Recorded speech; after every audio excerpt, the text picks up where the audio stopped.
আসসালামু আলাইকুম। মালদ্বীপ থেকে মামুন। সবাইকে শুভ সন্ধ্যা। সবাই কেমন আছেন? এই হলো আমাদের নতুন প্রজেক্ট।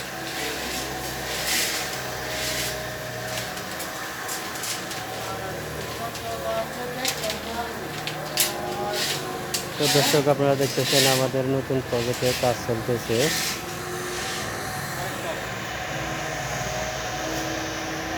এই কাজটি মূলত হবে আটতলা ফাউন্ডেশন নিয়ে কাজ করতে হবে। তো এই হলো আমাদের সিরাজ ভাই, যে আমাদের এখানে বড় মিয়া, ওনার দায়িত্বে সব কিছু চলে।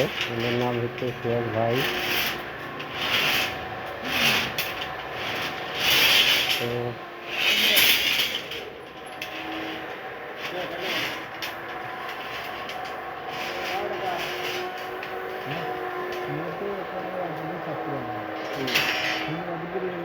দর্শক বন্ধুরা, তো ভিডিওটি কেমন লাগলো অবশ্যই আপনারা কমেন্টে জানাবেন।